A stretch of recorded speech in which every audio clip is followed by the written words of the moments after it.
বন্ধুরা, বুলেট সরজেনিতে দেখা গিয়েছে যে রণর বাবা বলে, রণ অরো, তোমরা শুনলে আরও অবাক হবে যে আমি সেদিনকে রাগিনীর আসল রূপ জানতে পারি।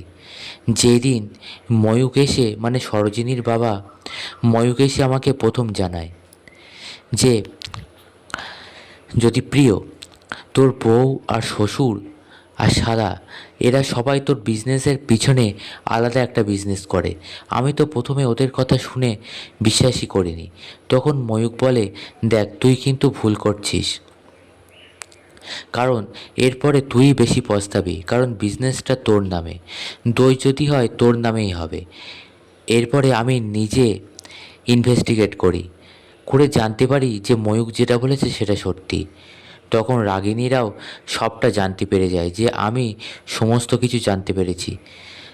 তখন দেখা যায় যে ওরা আমাকে থ্রেট দেয়, বলে যে আমি যেটা জানি সেটা যেন চুপ করে থাকি। রাগিনী বলে, যদি প্রিয়, তুমি যেটা জানছো সেটা মুখ বুজেই থাকো, কিছু বলো না, কারণ এরকম তো অনেক ব্যবসায়ী আছে, কে খোঁজ রাখে বলো, তারা তো চালিয়েই যায়। তুমি মনে করো যে তুমিও কিছু জানো না, তুমি তোমার মতন ব্যবসা করো আর আমরা আমাদের মতন। তখন আমি রাগিনীকে রেগে গিয়ে বলি যে তাহলে তোমার ভালোবাসা সব মিথ্যে ছিল, তুমি আমাকে এই ব্যবসার জন্যই বিয়ে করেছো।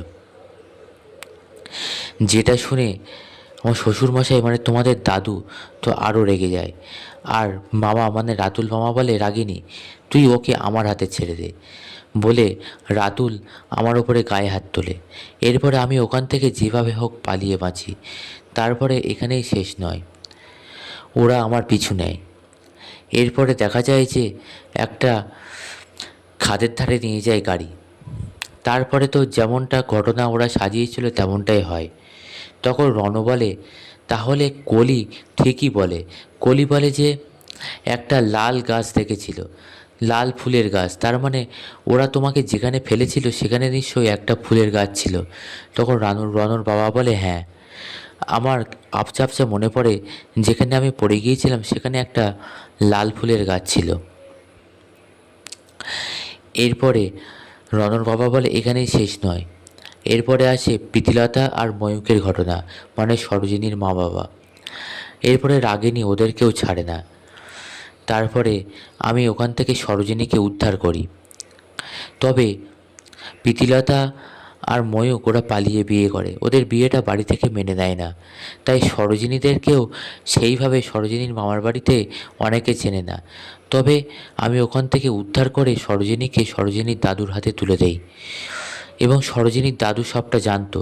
আর আমি সরোজিনীর দাদুকে বলি সরোজিনীর আসল পরিচয় গোপন করতে, বলি যে সরোজিনীকে বলতে যে তার অ্যাডাপ্টেড নাতনি। সরোজিনীর দাদুও বাড়িতে সেই রকমই বলে, কারণ আমার ভয় ছিল যদি আসল পরিচয় রাগিনী জেনে যেত তাহলে সরোজিনীকেও ছাড়তো না। এরপরে সমস্ত ঘটনা জেনে যায় রণ আর অর।